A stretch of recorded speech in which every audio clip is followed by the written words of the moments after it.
যেই বছর নবী জন্মগ্রহণ করলেন ১,৫০০ বছর আগে জন্মগ্রহণ করলেন মক্কায়। কই? কই? তৎকালীন খেয়াল করেন, গভীর মনোযোগ। তৎকালীন জমানায় মক্কায় মহিলাদের যখন বাচ্চা হইতো, বাচ্চাদেরকে বুকের দুধ তারা খাওয়াইতো না। এটা তারা একটা সিস্টেম বানাই লাইছিল। তো বাচ্চায় খাইব গীতা দুধ যদি বাচ্চায় মায় যদি বাচ্চারে না খাওয়ায় তো বাচ্চা খাইব কি? বাচ্চা কি মইরা যাইগাও নাকি? কয় না সিস্টেম আছে। কয় সিস্টেমটা কিতা? ওই সময়ে একটা শহর ছিল মক্কার পাশে, এখনো আছে। শহরটার নাম হলো তায়েফ। কিয়েফ। ওই তায়েফ শহরের মহিলারা আসতো মক্কায়, আইসা ধনী ধনী বাচ্চাগুলা নিয়ে যাইতো টাকার বিনিময়ে। ২-২.৫ বছর দুধ খাওয়াইয়া এই বাচ্চাই না আবার মক্কায় ফেরত দিয়া যাইতো মার কুলে। আন্না আবার দুধ খাওয়াইয়া টেহা টুহার বিনিময়ে ২.৫ বছর দুধ খাওয়াইয়া আন্না সেটা মার কাছে দিয়া যাইতো। যেই বছর নবী, খুব খেয়াল করেন, যেই বছর নবীজি জন্মগ্রহণ করছে এই বছর মনে করেন গৌরী ফুটতে তারা আইতে আছে। আইব আপনার এটা কি না শ্রীমদ্দি আইব ওই তায়েফতে মক্কায় আইব বুঝনের লেগে। এই ভাই, এই যে ভাই নবী বলু একটু বসে, আপনি এই জায়গার ভিতরে যাই গেতেছেন, আপনি কি উঠতেন আইসতেন কি উঠতেন হলো? আপনি এটা আসল কথাটার ভিতরে যাই গেতে আছে, আপনি নিরামিষ দিয়ে খাইয়ে সেটা সে তুটতে যাই গেতে আছে। এরপরে দেখেন যে গুস্তরা বইয়ে দিতে আছে, হ্যাঁ বেড়া নাই, আসল সময় নাই। সিফা দিয়া বসান, একটা লোক নড়াচড়া করবেন না, যারা দূরে আছেন এসে বৈশা যান। আসল গাছক্ষণ শুনলে শুনছেন না শুনলে নাই। এখন কয়টা কথা লইয়া বাজ যাইবেন। মার হাবা কয় না, জোরে কয় না মার হাবা। বেরিয়ে তাই তো করতে রে কোন শহরতে? তায়েফ। করতে আইতো কখনো মক্কা। এই ধনী বাচ্চাটি লইয়া দুধ টুধ খাওয়াইয়া আবার দেওয়া যাইতো ৫,০০০ ১০,০০০ টাকার বিনিময়ে। তো যেই বছর নবীজি জন্মগ্রহণ করছে তায়েফের তো একদল বেরিয়ে রওনা দিছে। তোমরা বুঝনের লেখা কইতে আসি, মনে করো গৌরীপুরতে রওনা দিছে। কইতে আইব কো? শ্রীমদ্দি আইব, গৌরীপুরতে রওনা দিছে। এই গৌরীপুরতে রওনা দিয়ে আইয়া সেরা বাতাকান দিয়ে আইয়া সেরা এক বেডি সিল্লান দিয়া কয় একজন নাই, একজন। অনেক বেরিয়ে তো রওনা দিছে, তো একজনে সিল্লান দিয়ে কয় একজন নাই। কয় কেড়ায় নাই? আমার লগে তো আছি। কারণ নাম নাম কিতা কয়? এ বেডির নাম হালিমা। কই কিতা করছে হালিমা? কো হালিমা ফিসে ফুরিয়া গেছে গা, তার উঠ দেখছি দুর্বল, এটা বোধ আইতে পারছে না। তার জামাই আছে, লগে বাচ্চা আছে। জামাই বাচ্চার নাম হলো আবদুল্লাহ, আর জামাইও আছে। তারা ৩ জনে হুডো আসিল, তারা আইসা না ফিসে ফুরিয়া গেছে গা। তো সকলে কয় তৈলে আমরা বাতাকান দিকে তো খেলিবিন স্কুলটার মাঠটার মধ্যে এতান দিয়ে আয়ো আমরা একলগে যা। তো অনেকক্ষণ খেলে রয়েছে, দেখে যে কোনো খবর টবর নাই। এরপর অন্যান্য বেরিয়ে থাকো, আপনি এখানে বইয়া থাকলে সারবো। শীতকাল্লা বিকাল না? হ্যাঁ, তারা শ্রীমদ্দির তারা বংশাবলী মানুষ, তারা দামি দামি ফোলা পায়, এটি আদর করি না ফোলা পায়। এটি মাগরিবের টাইম হইলে দিনা দেয় না দেয়, ঠান্ডা নিয়ে লাগিয়া জায়গা আমরা ওখানে যাই গন লাগবার দেরি করন যেত না। সব বেরিয়েতে মিললা আইসে শ্রীমদ্দি আইয়া সেরা দেখছে যে কোন বাইত বিল্ডিং আছে, কার বাইত এই বাপ জাপান থাহে, কার বাপ বিদেশ থাহে আমেরিকা থাহে, কার বাপ টেহাওয়ালা বেশি ইটালি থাহে। এডি চাইয়া করছে কি তা সব বেরিয়েতে বাচ্চা কাচ্চা লইয়া ফিরা রোয়ানা দিয়া গেছে হোমনা বাস স্ট্যান্ড। কই গেছে কথা কেনা? কই গেছে হোমনা বাস স্ট্যান্ড গিয়া সেরা দেখে যে তারা যাইতে আছে হালিমায়। তারা এটা কইতে তারা হালিমায় এই ক্রস করছে হোমনা বাস স্ট্যান্ড। আর এখন হালিমায় দেখে যে সকলের কুলো বাচ্চা ওয়া কান্দা করে লয়ে দিতেছে। হালিমা কই কি থাকো তোরা কি বাচ্চা কাচ্চা লই আইয়া পড়ছ? তোমার লেগে বইয়া থাকবো হ্যাঁ? আমরা অনেকক্ষণ অপেক্ষা করছি না বাতাকান্দি বাজার, তুই আইয়চ্ছ আমরা কী থাকো মহ এর লেগে আমরা বাচ্চা লই আইয়া পড়ছি। তা হালিমাকে আর বাচ্চা নাই? শুনছি শ্রীমদ্দি বিলে একটা বাচ্চা আছে মসজিদের কাছে ঘর, আমরা গেছি না, তার বাপ নাই, এতিম মানুষ, টেহা পয়সা দিব করতে, এর লেগে আমরা কোনো মতে এই ধনী লই আইয়া পড়ছি। কত একটা বাচ্চা আছে? কয় গরিব তো, বাপ নাই তো, এর লেগে আমরা খবরও লইছি না। হালিমার জামাই কয় গরিব হোক আর ধনী হোক আইসি যখন বাস স্ট্যান্ড আইয়া পড়ছি। শ্রীমদ্দি আর কয় খায় গিয়া চাইয়াই পছন্দ হইলে নেম, না হইলে দরকার নাই। হালিমাই কয় না, আমরা আইসিউ তো 2টা টেহার লিখিয়া, তো এই বাচ্চার বাপ নাইতে টেহা দিব করতে থাকলে লাগতো না, চলো আমরা ফেরত যাই। হালিমার জামাইয়ে বুঝাইয়া হনাইয়া আনছে শ্রীমদ্দি আনলে সেটা মসজিদের কাছে দেখে ইমাম সাহেব তৈরি রয়েছে। ইমাম সাহেব গিয়েছে হুজুর আপনার বাড়ি কখনো? বাড়ি কখনো এটা বিচারেন গিয়ে 15 বছর ধরে এই গ্রাম তাই দাওয়াত খাইতে তামা করে লেছি না ফুটে আপনার বাড়ি কখনো বিচারণ করতে হয় সব ঘর চিনি কি তালা গহেডে না কইবে। তখন হালিমার জামাইয়ে কইছে হুজুর অন্য কিচ্ছু না, আপনারা গ্রামও বিলে একটা ফলা আছে এই এতিম মোহাম্মদ সাল্লাল্লাহু তার বাপের নাম আব্দুল্লাহ। আব্দুল্লাহ ভাই সাহেব মারা গেছে তেফেডও থাকতে, তেও তার আব্বারে দেখছে না, তার আব্বাও তারে দেখছে না, তার মার নাম হবে না, তার দাদার নাম আব্দুল মুত্তালিব কাবার মুতোয়াল্লি। হুজুর সিন্ডালাইছেন ঘর কুন্ডা, হুজুরে দেখাই দিছে ওই যে কাবা ঘর, কাবার উত্তরে যে ছোট্ট ঘর এটাই বা আমেনার ঘর। হালিমার জামাই লগে যে পুত্র আছে কি নাম না আব্দুল্লাহ, কইসলাম কিন্তু মনে রাখতেন পারছেন না কি নাম না। তিনজনে গিয়া হালিমার ঘরের দরজা দাঁড়াইছে, হালিমার দরজাটা ভেতর থেকে বন্ধ। হালিমায় ডাক দিয়া ওই আমেনার ঘরের দরজা দিয়া দাঁড়াইছে, আমেনার দরজাটা ভিতর দিয়ে বন্ধ। হালিমায় কয় স্বামী আমার আপনি তারে লইয়া খেরন কেড়াইরা কেড়া আব্দুল্লাহ আপনি তারে লইয়া পুতুল খেরন এই ঘরে বেড়াইত নাই হুদা বেড়িয়ায় আপনি এই ঘরে যাওনটা ঠিক হইতো না, বেড়াইত মানুষ আমেরা বংশাবলী মানুষ, এবিডি কুরাইশ বংশের লোক, এবিডি বনু হাসিম গোত্রের লোক, এবিডি আব্দুল্লাহর বেডি আব্দুল মুত্তালিবের ফুতের বউ, এবিডির ঘর আপনি ফরফুরুর যাওনটা ঠিক হইতো না। আপনি বাইরে দাঁড়ান, আমি গুদ্দুর ভিতরে গিয়ে সুইটাটা চাইয়াই তারে পছন্দ হয়নি। হালিমা গেছে দরজা গিয়া দেয় দরজাটা ভেতর থেকে বন্ধ। হালিমায় দাঁড়ায় কয় আসসালামু আলাইকুম রহমতুল্লাহ, ভেতর থেকে আমেনা কয় ওয়ালাইকুম আসসালাম রহমতুল্লাহ। কয় কার কাছে আসলা, কে আমারে ডাকে রে সালাম দেয়, কয় আমার নাম হালিমা। কয় কোন হালিমা, কয় চিনছেন না, আমার নাম হালিমা তো সাদিয়া। কয় চিনলাম না, কয় আমি তায়েফ থেকে আসছি বাচ্চা নেওয়ার জন্য, দয়া করে দরজাটা খুলে দে।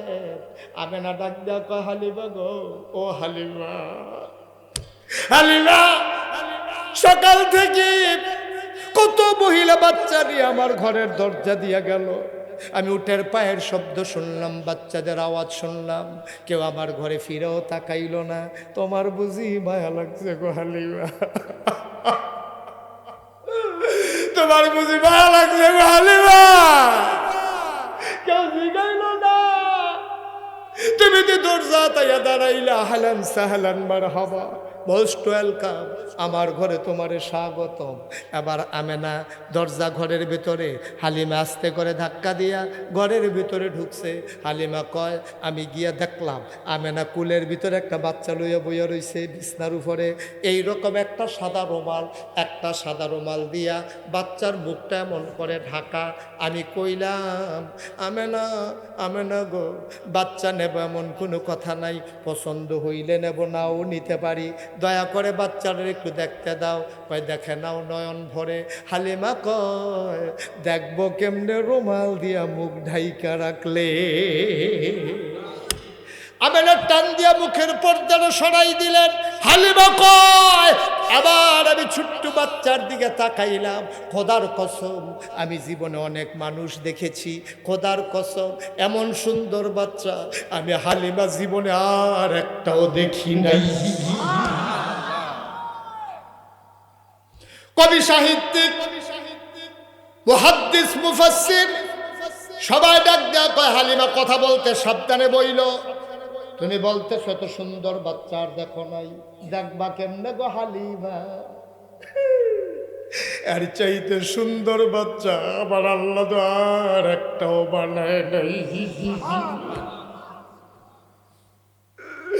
একজনই নবী মুহাম্মদ এত সুন্দর করে আল্লাহর কাউরে বানায় না, তুমি দেখবা কেমনে এর চাইতে সুন্দর, কই দেখবা কই পাইবাই বাচ্চা। হালিমা কয় আবার আমেনা গো, ও আমেনা বাচ্চা আমার পছন্দ হইছে, তেদি চোখ বন্ধ করে ঘুমায়, তেদো আমারে দেখে না, আমি তো তারে দেখতে আসি। হালিমা কয় আমি কারো কাছে কিচ্ছু বলি নাই, আমি মনে মনে চিন্তা করতেছি, আমি তো তারে দেখি, তেদো আমারে দেখে না, তে যদি আমারে দেখতো তাইলে না আমারে পছন্দ করতো, আমারে মা হিসাবে দুধ মা হিসাবে পছন্দ করে কিনা আমি বুঝি নাই। আমি মনে মনে যখন এই চিন্তা করতেছি করতেছি, হঠাৎ করে দেখলাম ছোট্ট বাচ্চাটার চোখের পাতাটা এমন করে নড়তেছে। আমার মনে হইল চোখের পাতা তো নয়, মনে হইল মৃদুবন্ধ বাতাসে ফুটন্ত গোলাপি রঙের দুইটা পাপড়ি যেন দোল খাইতেছে। আস্তে করে চোখটা খুললো, আবার সে আমার দিকে তাকাইলো। আমি যা আগের থেকে তাকাই রইছি, বাচ্চারা আবার আমার দিকে তাকাইয়া ঠোঁটের কোনাটা বাঁকা কইরা সে একটা মুচকি হাসি দিছে। ঠোঁটের কোনাটা বাঁকা কইরা সে একটা মুচকি হাসি দিছে। হাসিটার লগে লগে আমার মনে হইছে আমি হালিমার কলিজাটা যেন দুইটা ভাগ হয়ে গেছে।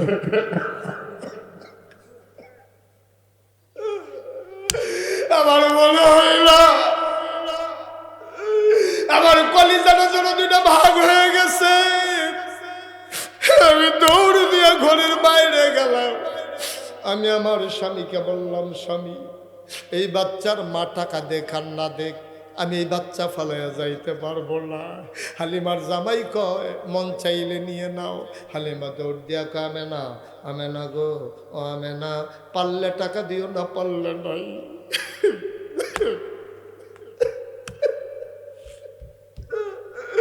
পারলে টাকা দিও না, পারলে নাই,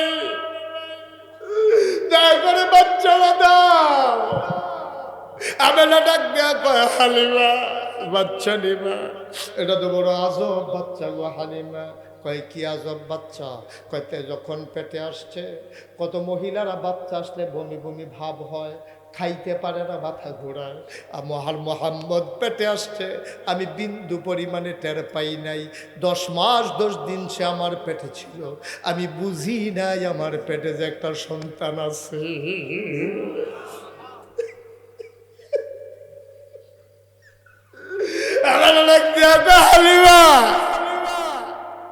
একটা পিঁপড়া কামড় দিলাম তার পাই।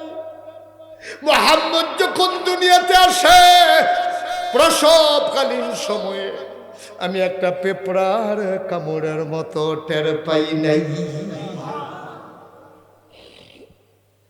হালিমা ডাক দেয়া কয়, দাও দাও দাও, তোমার ছেলে আমার কাছে আমানত।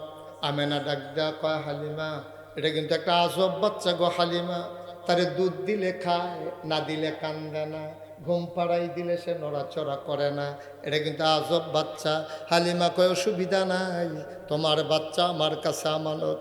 আমেনা ডাক দেয়া কয়, শুনো, এই বাচ্চা সাংঘাতিক আজব বাচ্চা। কয়, কি হয়েছে বাচ্চার? এই বাচ্চা তার আব্বা নাই, জন্মের আগেই বাপ হারাইছে, আমি তার মা, আমি তো তার বাবা। কোনো দিন তার একটা খেলনা কিনা দিতে পারি নাই, একটা কাগজের ফুলও দিতে পারি নাই। আমার মনে বড় দুঃখ, এই চাঁদের টুকরা ছেলে কোনো দিন একটা খেলনা দিতে পারলাম না। হালিমা গো, ও হালিমা,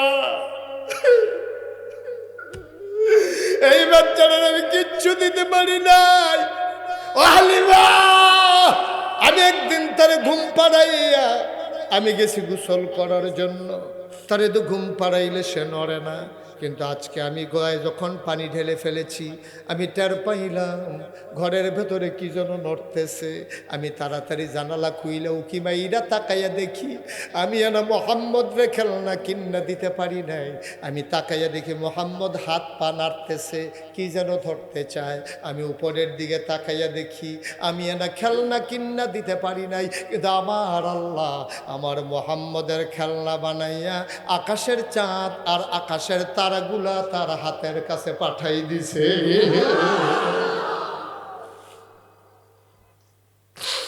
হালিমা কয়, দাও, আমার কুলে দাও। আমেনা কয়, তোমার কাছে আমানত।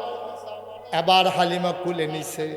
খোদার কসম, হালিমা কয়, খোদার কসম, আমার বুকগুলা ছিল শুকনা। আসার পথে আমার ছেলে, কি নাম, আব্দুল্লাহ, বারবার বুকের ভিতরে চুষণ মেরেছে, একটা ফোঁটা দুধ পায় নাই। পুরা তায়েফ থেকে মক্কায় আসতে আমি একটা ফোঁটা দুধ আমার বাচ্চাটারে দিতে পারি নাই। আমার শরীরটা শুকনা, আমার বুকের দুধও শুকাই গেছে সফরে। খোদার কসম, যেই মাত্র মোহাম্মদ রে বিসমিল্লাহ কইয়া কুলে লইলাম, আমি টের পাইলাম আমার শুকনা দুইটা বুক দুধে ভরপুর হয়ে গেছে।